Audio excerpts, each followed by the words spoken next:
the alien from the future. 80 years after the War of the Worlds broadcast, the new boy wonder, the new alien, the new rock star, the new man who fell to Earth, the rock star from the future. Last seen Mount Shasta 31 years ago, giving a television broadcast somewhere over Hopi Land.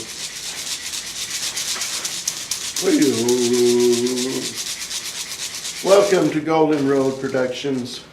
This is Michael DiMartino's National Nevada City television show. I'm Jeffrey Ocean Dryer, aka Mother Goose, aka Shanti Ocean Sky, and introducing my longtime friend from 31 years ago, Michael DiMartino. I think they do fist bumps now. Fist bumps, all right. Okay. Better than this one? Yeah. That one's in the future still. We haven't made it that far yet. But, so here we are live in the Nevada County Tech and Digital Media Center, and I'm here with Jeff Dryer, a friend of over 30 years, and we're just going to talk a little bit about some ancient history, and also a little bit about maybe some things about what's happening now, and even maybe diving into the future a little bit. So it's been 30 years. What have you been up to the last few cycles around the sun here? Well, since the last 15 years, I've been in Louisiana. One thing I want to say, the best music, the best food, the best people. I mean, if you're a musician in New Orleans as well, like Jerusalem, walking on holy ground, you know what I mean? I wrote a song about it, Congo Square. Hey, Congo Square. I mean, you know, I realized the slave songs and the earth and the people, the blood, the people are on boxes being sold for their lives, and it's just jazz. Not anymore, blues. hopefully. No, Okay. But I mean, it's just like the fountainhead of music. I mean, I know it went up the Mississippi and spread all out, but and so that was beautiful. Yeah, just a place where, you know, so many cultures of music have fused, from the indigenous and the Creole to the Cajun to the French to the, you know, turn the African diaspora, the influence of African music, and not just African music as a general term, but many different cultures of Africans were also brought throughout the U.S. and the Caribbean. Right, and all the Canadians, the Acadians, the accordion and the fiddle and zydeco and the French. It's just the most beautiful culture, beautiful music. I sure did learn a lot. If you you go to New Orleans, bring your A game, for sure. So you've been in Louisiana, yeah, living it up. Yeah, and then we did the pyramid in Mexico, and then I said about the Talk a little bit about that. Well, for our viewers who weren't there. Well, I said the great calendar change of the Mayan, the 26,000 year great year of Plato. The sun goes through all 12 signs. The Mayan astronomers had figured out this date, the December 21st, 2012, and we realized that would be, the Pleiades would go over at 4:11 a.m. And Terence McKenna had also stumbled on this date. And Jose Arguelles, of course. Yes, and through the I Ching and this math, he did where all the time waves peaked at once. Robert Anton Wilson mentioned it and stuff about 18 inventions in the last minute. But when we got there, the news media tried to co-opt it and make it a disaster movie, like that 2012 and the rich people, and the comet was going to hit. The monks will be running. Yeah, and the comet was going to hit. Temples. And the people were like, yeah, this is the best gig I ever got because we're covering the end of the world and we're in Mexico on the beach. But it wasn't about that. It was, when I had the vision, I was 15 years old in my bedroom. I knew I was going to be at that pyramid in Chichen Itza at that moment in time. I wanted all these moments. It's kind of like a Forrest Gump movie.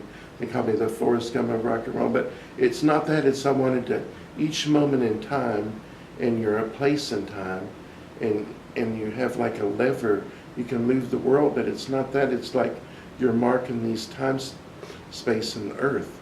Like that, like the song lines, Bruce Chatwin, we're like doing acupuncture on Mother Earth. And all these places that we've been since the harmonic convergence. You might be too big time for Golden Road TV. We might have to get you on Coast to Coast with George Norrie or no, something here. No, I'm not trying to do that. I'm just trying to, if the good people You know, if the famous guy said, Edwin Burke, the only way for the bad people to win is for the good people to do nothing. And so I'm just here to stop, not the apathy. When we did Unity, Okay, so there was the Mexico 2012 event. right, and we did the World Unity, and then we first did the Harmonic Convergence. Well, Grandfather let's David. start with that, the harmonic convergence story. Okay, And, you know, okay. we're on our way to Telluride, Grateful Dead, and Lotus Heart, and Okay. how that unfolded, and then what? How many Okay. years later, World Unity? Yeah, well, the original thing was, it was June the 1st, 1985, and we were in Ken Hill's apartment in Nacogdoches. Yeah, we started off with the Avatars, and then we went to YHWH. We were a pickup band. By the end, the time we left Nacogdoches, we had the 6-story building. We owned it all, and we brought bands from all over the world there. So we went from nothing to Mondos in the market. Our time in Nacogdoches, Ken Hill, he was this legendary figure. He taught us this school outside of school, Theosophy. James Joyce, Korzybski, all these things, and we looked how to look at time. Then he says, Jeff, you're in this book of the Hopi, and you need to read it. I was like, oh my God, I'm in the book, I don't need to read it. But then that night I took acid, sorry, and then I stayed up all night and I read that book, Frank Walter's Book of the Hopi, and I realized, oh, here we go, the Blue Star Kachina.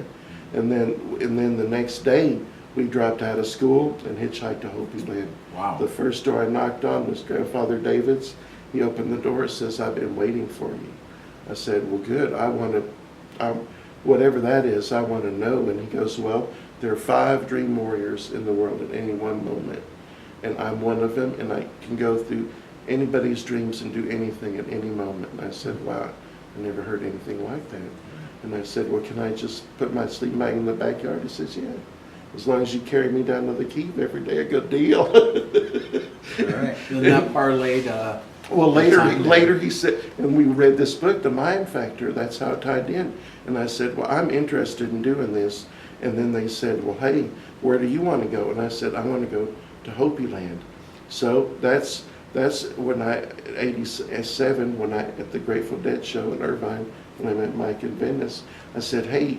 I was talking up the whole thing. They had their own group. I said, hey, let's go to Hopi Land, visit Grandfather David. And Lotus Heart actually was on his way, and they went there earlier because me and Mike, we stopped waiting, and they got there earlier. And somehow So they were on their way to the Grateful Dead. But yet they did stop and see Grandfather David and left him some purple corn, and Right. Lotus Heart left him some things. And they went on to Park City, and the thing with Olatunji and Telluride and everything. Me and Mike, we stayed, and then Mondo, and then, big things happened. Looked like the mothership came in, and we all went to the medicine wheel, and I saw the whole earth light up at each little acupuncture place. And that's when it started, the 144,000, I believe. And then when we brought it together there, and then the next step about the Solomon's Temple, Right. which is a figurative thing. So what happened? Let's go back a little bit. When in Hopi Land, you said something about the Unity Festival. How did that relate, or what was the evolution of that? Well. First of all, I had the Unity Festival idea again back in my bedroom. And so I wrote this down at about 24. I had it about 1980. Was Hope Aid, and this was before any of the aid things happened at all. And I had this idea that the Hopi tribe needed to be aided. I want to get Yoko Ono, Laurie Anderson, Ricky Lee Jones, Brian Eno, Jeff Jones, the engineer, all these people to help me do this satellite bridge, what later became the idea of the Unity. And then we read the Bible and the Hefzibah, and then you came up with the Drums Around the World, and it fit together like a synergy.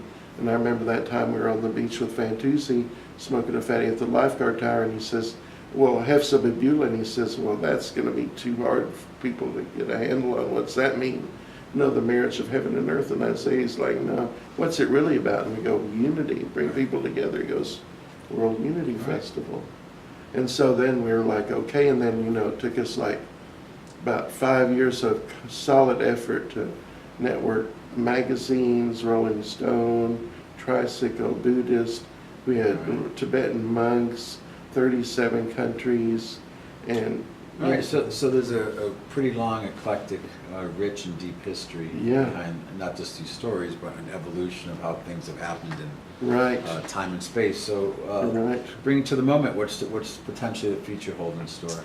Well, Timmy Leary, he told me that there first we had the beatniks. You know, they were the beats.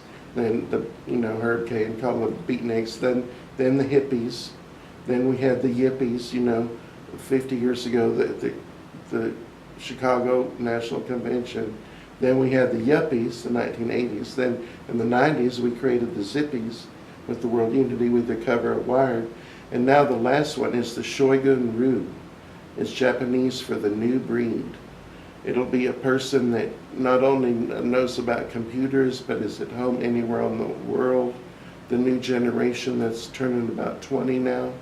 They're not called the I's, not the Z's, but past that is the Shogun Ryu. What we want to bring back is the new, like the samurai spiritualist. Remember when they interviewed us in Reuters, he said, what is this about? I said that reawaken within the dream, the rebirth of spiritual humanity. And he wrote the article, The Arab Spring, the spiritual movement. And I said, no, we lit the fire in the sense we lit the fuse, but that guy, he was economically deprived. It was all about his livelihood. He sacrificed his life. He burned himself to death. We're not that. We're trying to set a fire in people's hearts and minds that we, beyond the Trump thing, beyond the game players of Titan, beyond the little people moving the chess pieces. We want to say, hey, we're Alice, we're a pawn. We can get to be a queen. So we have about a minute left, but what's the Okay. future hold in store? Okay, well, I want to do it in North America, Herclamaya, which is Peru, and open the doorway. And then I think we should go to Jerusalem with the cornerstone, Frank Gary's cornerstone, lay that, and have the tour that we always wanted to around that little area, not all over the world, but just Europe. Think about it next year. 25-year world unity, 50-year anniversary of Woodstock, Vortex 2020, the calendar change. Remember Miss Gandhi? She said 2020 at the World Unity. So 2020, y'all, and please Right. kick Trump out, please. I'm sorry I had to get in that a bit. Appropriately so. All right, thanks, and we'll be back with much more here on Golden Road TV and radio. Thank you so much, Mike.